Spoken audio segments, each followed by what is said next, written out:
Hi, Joy.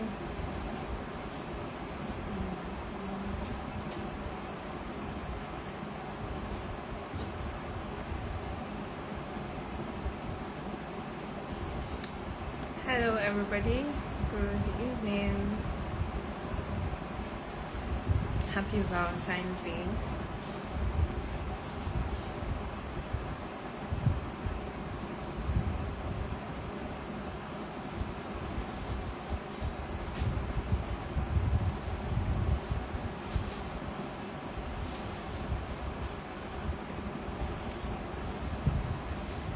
So we will be joined by Olufemi, Mr. Nidu, and also Mr. J, COO of Unicollege Link, in a couple of minutes.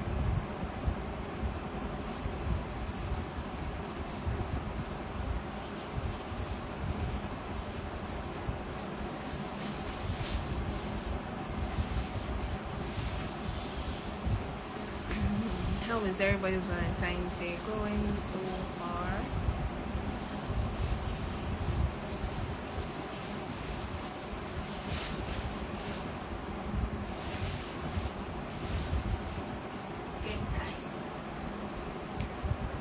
Uh, Let me know if you can hear me. Just give it a thumbs up in the comments to confirm if you can hear me.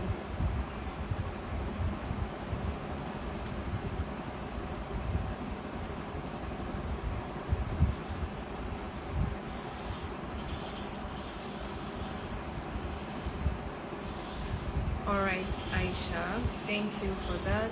Anybody else can confirm if you can hear me?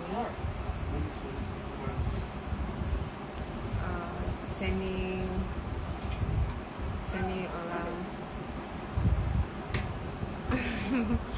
Busy with work, yeah. Everybody's busy with work, even me, apparently. Thank you, Seni.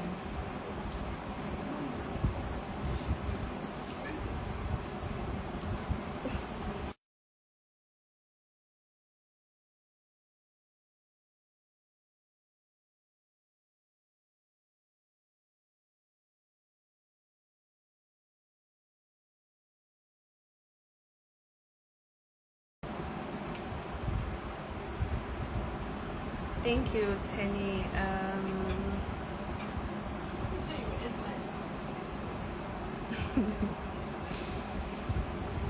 Yeah, thank you for confirming that you can hear me.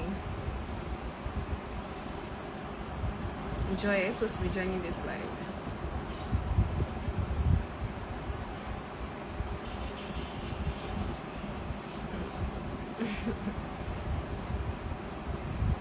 Okay, Mr. Olu is about to join, and then we'll get started.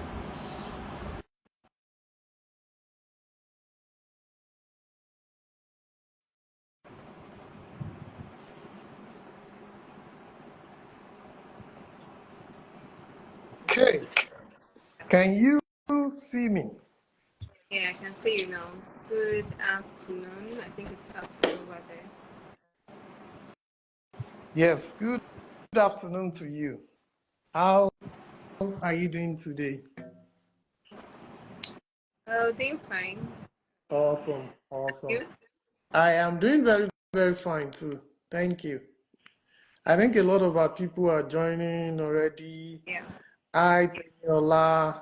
Hello, Marisa. Good afternoon to you. Good morning, if it's morning. Good evening, if it's evening for you as well. Okay.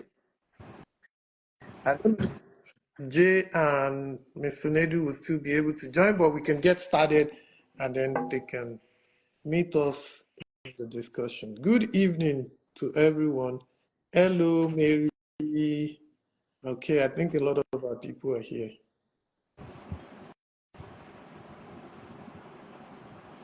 Okay, Mr. Hi, J is about Ola, Sola. Mr. J is about to come in now. Okay.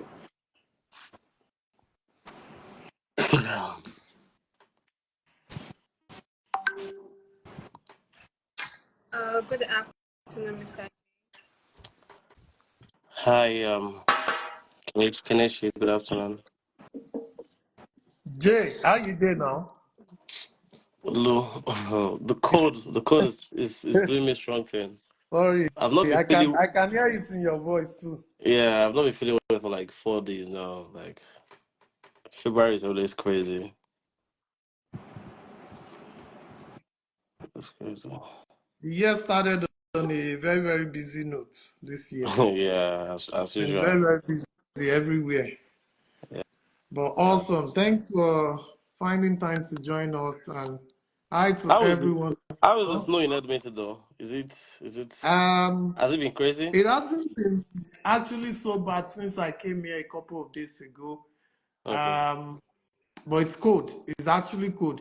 Yesterday was so cold. Today was I haven't stepped out of the house today, but I think it's also a bit cold today. But in terms of snow, I think it snowed before I came, so it wasn't really bad. But right now the weather is minus 20. That's right. So it's very, very cold. There's no snow. Yeah. Yeah, I I think it's around able minus 20 years. Happy So New Year. Hello. I don't think so. I don't see Mr. Nedu greeting you. Hello, guys. Can you guys hear me? Yes, I'm yes, we can I'm, hear you. I'm trying to create a makeshift space for this meeting because Okay, my office is undergoing some renovations. okay, How's everyone doing? awesome. We're doing very fine. We're doing Good, very pretty good, fine. very good. We good, good. can hear Awesome, you. Yeah, Yeah. very good. Thank you. Thank you. awesome. Just give me a few minutes. Someone said Valentine is for Canada people because of the weather. Maybe, maybe not. No, But the weather is awesome. not good for Let me anybody. know. It's not the weather is the same everywhere. Like this year, even in Vancouver, I think it snowed in Vancouver a couple of days ago, and Yeah, people there too have been saying the weather is so cold and that, and all that, which that, that is was like which their is first snow for the year. for the year, right, right. So I think it's just been pretty much cold almost everywhere. Uh, Okay, so I can't see Kenichi again. I don't know if she's still here with us, but happy Valentine, everyone.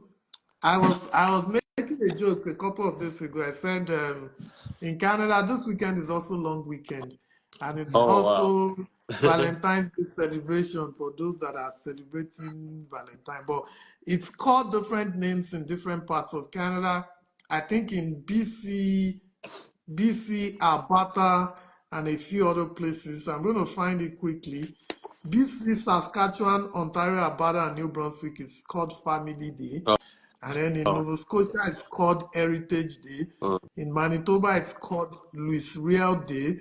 And then in Prince Edward Island, it's called Islander Day. So it's going to be a long weekend. I think Quebec and a few places are probably the places that I don't know if they have long weekend. But happy long weekend to everyone also Is Ontario hearing us. included? I'm not sure Ontario is Ontario included for the long weekend. is included. It's called Yes. Family Day in Yeah, Ontario. Family Monday day. Monday is Okay. holiday. Yeah, Monday is I holiday. beg. Monday. Schools are not Someone should going to invite to open. go and eat chicken.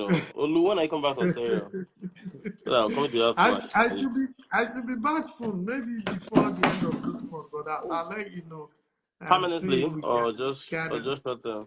just for work and all that. So I'm just gonna be in for a couple of weeks and then the Oh yeah, now. usual. Oh, yeah, let me know. Let me know. Let's. Definitely. Awesome. I think we just wanted to. There's a question that a lot of people have been asking us about, especially with some of the emphasis that Canada has been making on some sectors. I think we made a post a couple of weeks ago when we were talking about like some of the programs that people can consider in the health sector. And we did a list of some of those programs that are available on like the Uni College Link website.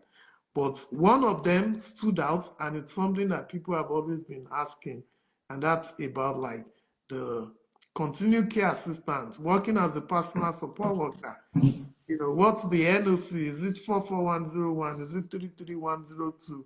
What are the opportunities available for people in that industry.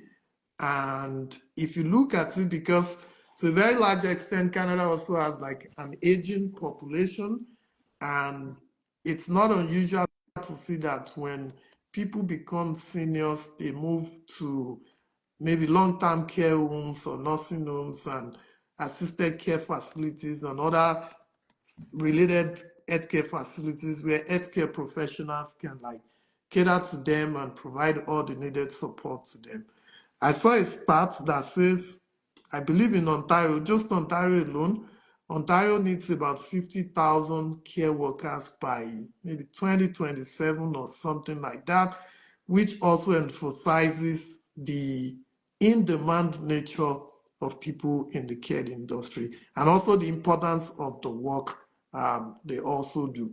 And it wasn't surprising when they started the category-based draw and we had the healthcare category. It wasn't surprising that we had one of the NOCs, which is 33102, that is related to people who do care-related work in nursing homes, in hospitals, in assisted care facilities.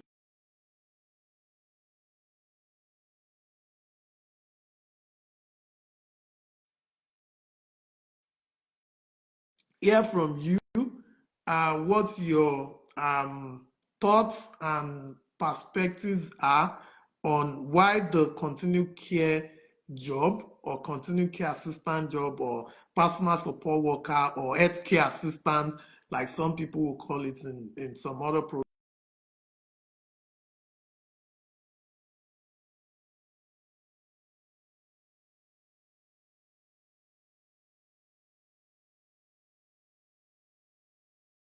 Good evening, good afternoon, everyone. My name is Nezuchuku, and I'm a regulated Canadian immigration consultant. The questions about continuous care assistance,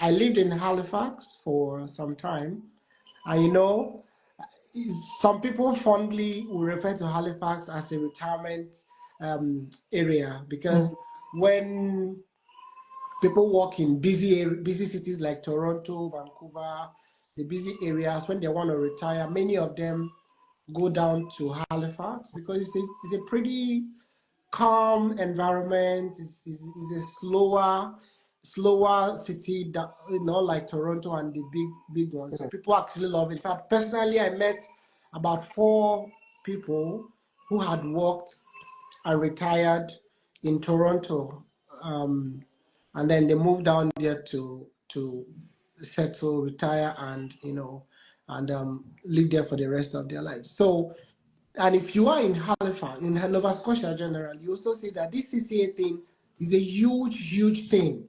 There are lots of colleges that specialize only on that CCA, including Oxford College that Japheth will likely talk about. So, and if you go to other provinces like Ontario, you also see that the PSW, as they call it here, is also a huge thing. And recently, it was added as an in-demand profession to be equal to nurses and other healthcare professions that qualify or that are categorized under in-demand field, which makes it a hot cake in quote.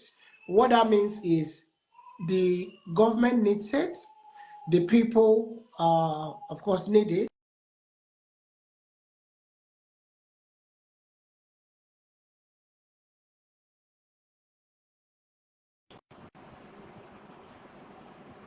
As they get old, and they are ready to, some of them get old in their homes, and some of them get old in long-term care facilities, and some group homes, as the case may be. So it is not a new thing that people are now talking about. CCA discussing it so much, a new caregiver program. It is not a new thing. It has always been there, only that government is placing more priority to it. So because government is now placing more priority to it, people are getting more Rushing awareness. it. Yeah, people are now rushing, and it becomes like a pretty important discussion. We have lots of things to talk about it, but I think what I've said now will be a good opening, kind of a good preamble Right. for the discussion. Number one, this particular profession is very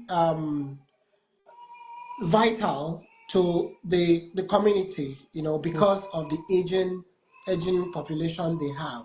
So, and every province will have a good quota for them because they need people to take care of their older citizens as they grow older. So I think we can go from this. Right. Right. Jay, Thank you. is there anything you'd like to also add to that?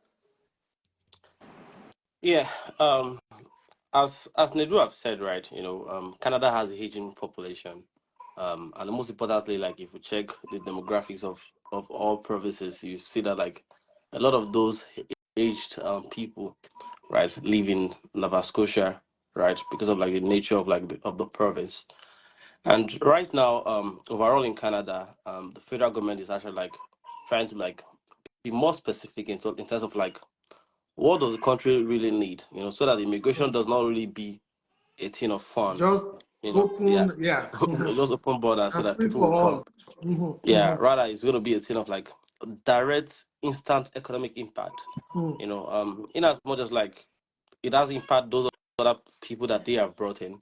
They're looking more now on like instant impact. If you are coming on the short term, what are the impacts that they would see from your end, and that's why they're actually like um, you know, that's why they're actually like sectioning those permanent residency immigration, right, to actually like to various streams in demand, various occupations in demand, and the health stream is there. It's very popular, right? Last year we got a lot of head draws, and under those head draws you see no codes for people with care assistants, people in nursing, people in radiography, and so on. So because of that, like a lot of people actually like trying to actually like shift. Okay, um, when you look at the health stream, the care assistant or personal support worker is the easiest for people actually like use to integrate into the health sector, in the sense that especially like if you don't even have any healthcare background. exactly, especially if you don't have any healthcare background or Mhm, science background, and that's the reason why this program continues to become more popular. And also in terms of like the demand is always there, because I tell people this all the time. For a lot of people that go into like care assistant or personal support worker, most of them are doing it for the short term. And when I talk about short term, so people want to do it and use to actually like get into nursing as a long term program and become nurses or become radiographers or go into other healthcare field. So that could be the short term plan. They come in, they take these programs, they use it to get a permanent residency because of like government says and demand, and they're giving permanent residency to people that have job offers or have experience in this field, right? And they use that to like get a permanent residency, which is a goal for a lot of people. And from there, they used to actually like become nurses, radiographers, medical lab assistants, dentists, and so on. Why for some people they're just interested in the direct short term, right? How can they just come take this program, you know, and become permanent resident in Canada and look forward into other thing? So, as much as like they're also bringing in people, right? To actually like fill those roles. I also see it as a short term um as I also feel as a short term solution, because a lot of people don't do this on the long term. Barely we see people that have been doing this care assistant job for like 8 years, 9 years, 10 years. Because the career progression is very, very limited, right? So you see that like over the years, even the next year, you see that the government is going to keep on saying that there's shortage in labor. There's shortage in labor in care assistant in the health sector and in some of these fields, that really, really have, people do really have short-term careers on. So if you even go to like the government of Nova Scotia website, you will see that like the government itself is even helping institutions, health institutions and facilities, to hire care assistants. They've been doing that for years, because they have been seeing that like a lot of those institutions have been struggling. And because of that, under the Nova Scotia nominee program, right, they sectioned this particular no code alongside other a couple of other no codes, for nomination, right? And people that come to Nova Scotia, if you have a full-time job offer in Nova Scotia, you could actually like get nominated, if you work in some of these fields like the care assistant. So all of these actually like made it very very attractive, and it continues to be a conversation, for everybody on day to day. And we'll still come back to that because, just like you rightly said, I think one of the reasons why the demand is always high there is also because, like you said, a lot of people don't stay there for a very longer period. But however, for those who don't have the healthcare background, it also forms like kind of like their entry into that sector. It's not uncommon to see people who have no science health background started as care workers, continued care assistants, healthcare aides, and all that. And that sparks the interest in them to probably go for a nursing program eventually, and then get into Yep. that sector and take further degrees and diplomas and all that in other areas as well. So we'll come back to that. But you also mentioned, and when Mr. Nedu was talking, he also mentioned like um, the example of like Halifax and Nova Scotia and all that.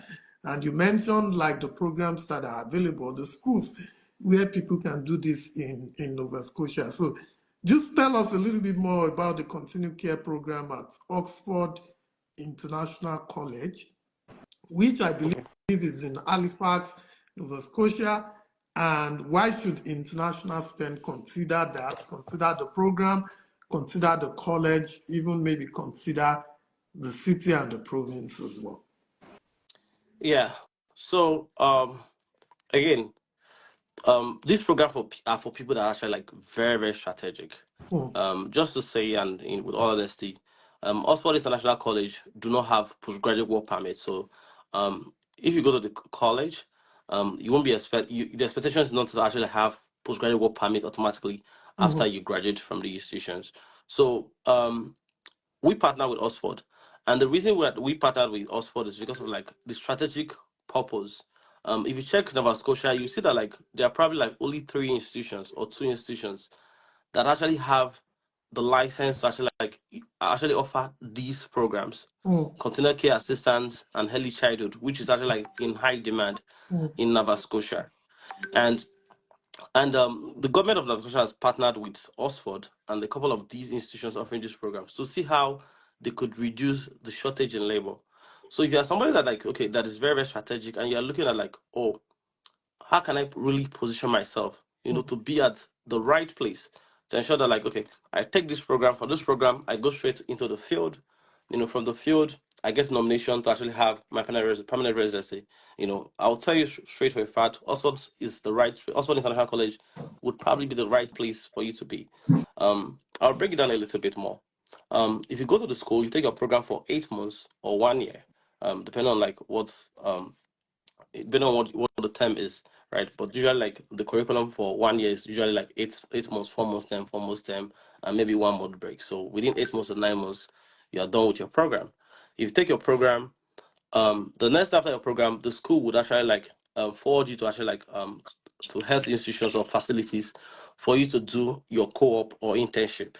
mm, What happens like most students, basically for now, based on the data I've seen, all the students that have done those internships, after the internship, they do get retained by those facilities and those organizations that are being forwarded to actually like do their internship.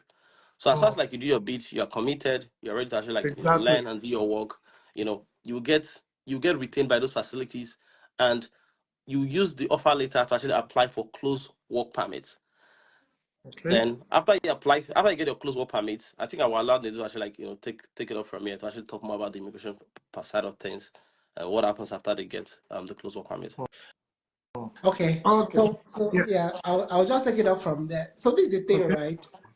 Anyone who is strategic about transitioning from study permit to PR, especially if you are in Canada already and maybe you did a 1 year program anywhere in Canada, or you even still have an opportunity to move. looking at Oxford with the promise they make would be a really good option for you. And we are not just saying it because we work with them. We are saying it so that you can make your research and then you know exactly what you're doing. Because I've not seen any other school or any other province that schools are coming out to say, this is what we can do. And they are saying it openly. If they don't do it that way, they will refund you your tuition. You can see that on their website and other publications they have made. Why are they so confident saying it? They have this partnership with the provincial government and other healthcare institutions. Gives them access to place individuals they train for internships. And after these internships, these organizations are able to retain them. And there's what we call closed work permit, because the school does not offer post-graduation work permit. But what the school does is when you are graduating, they'll push their students to these healthcare organizations. And mind you, the numbers are limited. They don't just take everybody they see. And there's a whole lot of processes to even get an admission, including an SOP that is solid, an interview with the school, a visual interview. They do your document evaluation. You do police check, do criminal record check, do vulnerability sector check. So they are doing all of this as a way of bringing you into the system. So after the screening process and you are successful with the admission, it's basically a kind of getting you into a PR pathway straight out, because from the 8 months is a 2-term program. The first term is 4 months, and then another 4 months for second term, and then the third term, which is the internship, the core. Okay. And then you are going for the internship for another 4 months in a healthcare facility.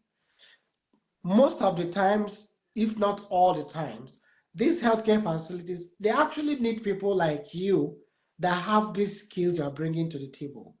And they will just apply for a closed work permit for you. How does a closed work permit work? The organization where you work actually pays that fee, pays a certain fee to the government, which allows them to retain you to work for them while you gradually transition into any of the PR routes available. Like myself, I worked in a place where I also had a closed work permit briefly while I was waiting for my PR to come out. And what my HR then did was to get some documents from me, and they will submit the application on my behalf, and they moved on from there. Then within about 6 months, I got my PR after they made an application. So that closed work permit kind of kept me on in status.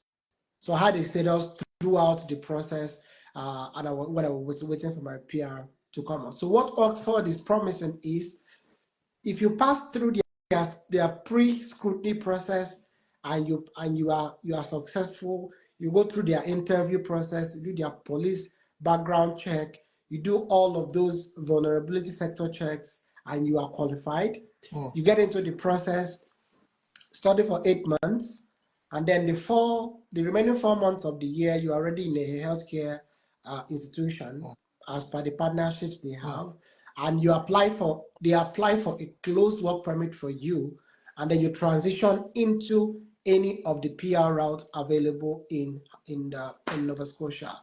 There are multiple of those. The AIP, the Atlantic Immigration Program, it used to be the AIPP, used to be a flagship PR program there. You also have the Nova Scotia Provincial Nomination Program. That one is also very viable. And there are multiple other PR routes you can take in Nova Scotia. We'll talk about the city because I had lived there myself, and there are lots of misconceptions about Halifax. And I'll tell you, it's one of the most beautiful places to live in Canada. People talk about snow and cold, but that's not true. They get a lot of snow, but from what I saw, almost 3 years living there, each time it snows, it's gonna rain. And it's gonna rain heavily, and it washes away all of those snow. So yes, they have a lot of snow, but the rain is actually even better than what we have here in Ontario, that you see heaps of snow piled up for many days.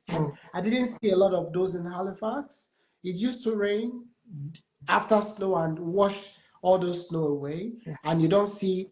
I never saw heaps of snows on the road, for the times I lived, for the years I lived in Halifax. So it's something really, really great. A small city, good, transport network, a really good place to start life in Canada. I really didn't have any struggle starting life in Halifax at the time. So we'll talk more of this, but it's a process, really. If you're in Canada and you're struggling with, what to do next after your 1 year program, and you have interest in healthcare, think of this Oxford and Halifax City. I think you're going to have a quick PR process, and you are adding value to the healthcare system because there are lots of old people there.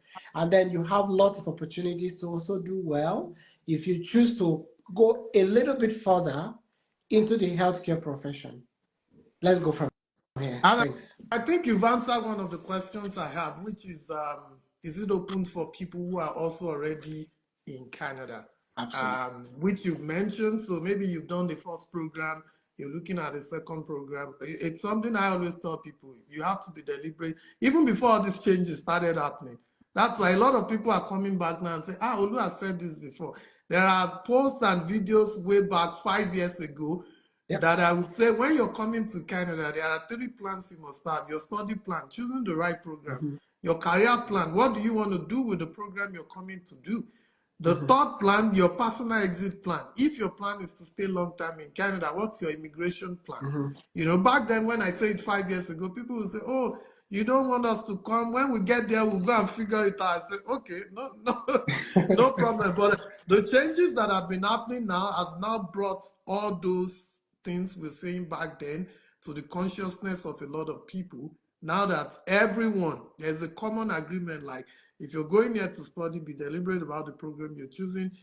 Look at all these opportunities. Look at the key sectors that the country is prioritizing right now and see how you can tap into those ones. And like we mentioned earlier, even if that's not what you want to do forever, even in Canada, you can see a Canadian that has been in one sector for 15 years, and then they have interest in another sector, and they make the pivots, and they go to school. When you go to schools there, it's not uncommon to see people that are 40s, 50s, that are even Canadians that are coming to do maybe a program or starting another degree and things like that. And that's part of the I want opportunity. to talk about that too. You Okay, see that, yeah. And that's back, because, go ahead, please. sorry, but back home in Nigeria, you see people that are working maybe in any sector, actually, nurses, med lab, whatever they are, right? Or even people who are working with government. And someone has a bachelor degree, left ABU Zaria, maybe 1995. And that is all they had, bachelor degree, that's all they had from 1995 to 2005, 2015. And I'm asking, what exactly do you still know, having left school 20 years, 25 years ago? You just have one thing and you are so rigid with it because you are working. So it doesn't work like that in Canada. In fact, anybody who is progressive in Canada must be upwardly mobile, in terms of, and be very flexible. It shouldn't take you anything to get into school. Take one course. Do this, take a vacation. You cannot be in Ontario for 5 years. You've not been to BC, you've not been to Vancouver, to Saskatchewan, you've not been, go only traveling Experience around life. Canada. Experience life, So you are doing, I was talking with a nurse one day in Canada. We just got into discussion. I was telling him about a pleasurable flight experience I had in one of my travels from Toronto to Halifax. And I was expecting to be on a small plane, in a local flight. But it was a huge Boeing, to be 737, very huge plane. And I was like, it was very comfortable, even though it was just an hour, 2 hours flight. But why did they use such a big flight? The guy said, There's look, so lot of I people. took a diploma in aviation. As a nurse, I'm like, why Wow. did you do that? He said, look, in this field, just keep going to school, because you don't know when an opportunity will come in an aviation industry and they're looking for a nurse who has a certain experience. I was talking to another nurse, said I had worked for 4 years on a ship. Right. And Cruise for ship. you to even work on a ship, you're going to take some courses in maritime. So why I'm saying this is, if you really do well in any, be ready to go to school. Don't be And learn rigid. and upgrade Don't be your rigid skill. at all. You know, and the nurse I was talking about, right, he started telling me how the flights are scheduled, how they come from so many places. They come from Toronto airport to Halifax to pick people and drop off. That flight I got on was not even a local flight. It was just transiting to pick people from Halifax and then maybe going to London or maybe going to Africa. And I'm like, all these are things I would never have known, or maybe I would not even expect a nurse To know. who is a registered nurse to know. But he had taken a diploma in aviation and is prepared to work in the aviation industry as a nurse. So why I'm going this far is for you who have taken a course in business, a course in digital communications, and then you are seeing an opportunity in healthcare, don't say no. Me, if I see an opportunity that I'm interested in healthcare, I'll even go for it. So I'm encouraging anybody from any field you are right now, and you really want to go, be flexible. Don't say, oh, that is not my field. No, you can get into that field and you're going to learn one or two things that will make you a better communicator, make you Okay. like have something on the table to talk about when conversations are coming. And then for this PR thing, Mr. this Hold on. opportunity, sorry? I think Yeah, can you hold on? We Kenneth have, is saying something. Oh, yeah, Yeah. sorry, I'm not getting you properly. Go ahead. yeah, to add Mr. J. So we need to restart the live. Oh, Yeah, okay. Oh, okay. so we need to restart the live. So that he can join? Okay, go Yes. ahead. All Okay. right.